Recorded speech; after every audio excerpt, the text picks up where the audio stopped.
Hi உறவுகளுக்கு காலை வணக்கம்.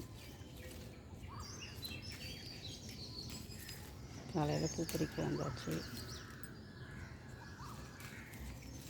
பசங்க ஸ்கூல் லீவ் விட்டோன்னே கொஞ்சம் சேஃபாக வச்சுட்டு இருந்த உறவுகளே,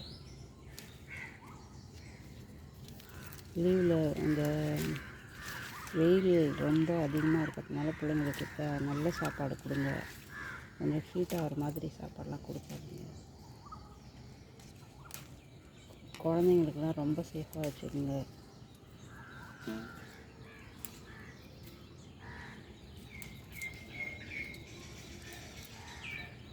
முடிஞ்ச வரைக்கும் பெரியவங்க வயசானவங்களாம் இருந்தாங்கன்னா கொஞ்சம் அவங்களுக்குலாம் தேவையான உதவிலாம் செய்யுங்க வீட்டில். ஏன்னா அவங்க கேட்குறதுக்கு கொஞ்சம் கஷ்டப்படுவாங்க. குழந்தைங்க மாதிரி தான் வீட்டில் இருக்க பெரியவங்களும். அவங்களுக்கு தேவையானதை நாம் தானே செஞ்சு கொடுக்கணும். அவங்க கொஞ்சம் இப்போல்லாம் ரொம்ப ஈகோ பார்ப்பாங்க. அவன்கிட்ட ஏன் போய் கேட்கணும், அவகிட்ட ஏன் போய் கேட்கணும். நம்ம பிள்ளை தானே நினைக்க மாட்டாங்க. இருந்தாலும் அவங்களுக்குன்னு ஒரு சுயமரியாதை இந்த டைமில் வரும். அவங்களுக்கு வயசான டைமில் தான் ரொம்ப அதிகமாக இருக்கும்னு சொல்லுவாங்க. அதனால் அவங்கள தேவை அறிஞ்சு அவங்களுக்கு கொஞ்சம் கொடுங்க. தேவையான உதவிகளை செய்யுங்க. வெயிலில் பெரியவங்களாம் ரொம்ப அனுப்பாதீங்க. ஒரு சிலர்லாம் கடைக்கு போகிறதுக்குன்னு சொல்லிட்டு கிளம்பிடுவாங்க. அவங்களாம் கொஞ்சம் சேஃபாக பார்த்துக்குவாங்க. பேர பசங்க குழந்தைங்கள்லாம் பார்த்துக்கணுன்ற ஒரு அக்கறையில் அவங்க வெளியில் போவாங்க. இப்போல்லாம் ஹெவியாக டிராஃபிக் அதிகமாக இருக்குது. முடிஞ்ச அளவுக்கு பெரியவங்களை கொஞ்சம் வெளியில் அனுப்பாமல் பார்த்துக்கோங்க. இது பாருங்கள், எவ்வளோ பூ உள்ளே போய் பூத்துட்ருக்கு பாருங்களேன்.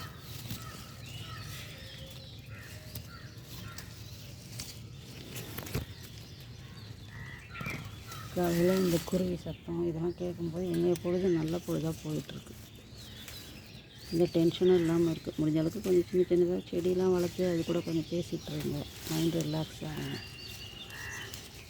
நம்ம பெரியவங்கக்கிட்ட மற்ற மனுஷாள்கிட்ட பேசும்போது பார்த்திங்கன்னா வீண் பிரச்சனைகள் தான் வரும். அதனால் நம்ம வேலை உண்டுன்னு செடிங்கள்கிட்ட பேசிகிட்டு இருந்தால் அது ஒரு மைண்டு ரிலாக்ஸ் ஆகும்.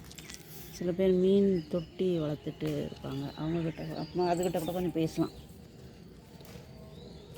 மீன் தொட்டி வச்சுட்டு மீன்கிட்ட பேசினா கூட அதுங்களுக்கும் கேட்குங்க. நம்மளுடைய உணர்வுகள் புரியும். நீ எவ்வளோ கஷ்டப்படுறன்றதை சொன்னாலும் கேட்கும். எனக்கு தேவையானதை கொடுன்னு கேட்டாலும் கொடுப்பாங்க. அதுக்கெலாம் நம்ம தான் டைமை கொடுக்கறது கிடையாது. ஒரு சில வேலைன்ட்டு பெண்கள்லாம் ரொம்ப ஸ்ட்ரெஸ் ஆகுறாங்கன்னா இந்த மாதிரி சின்ன சின்ன விஷயங்கள்லாம் ஒரு செடி வளர்த்து அதுங்களை பராமரிச்சுட்டு பேசிகிட்டு இருக்கிறது, ஒரு மீன் தொட்டி வச்சு பேசிகிட்டு இருக்கிறது, இதெல்லாம் கூட ஒரு நல்ல ரிலாக்ஸேஷன் கொடுக்கும் நமக்கு.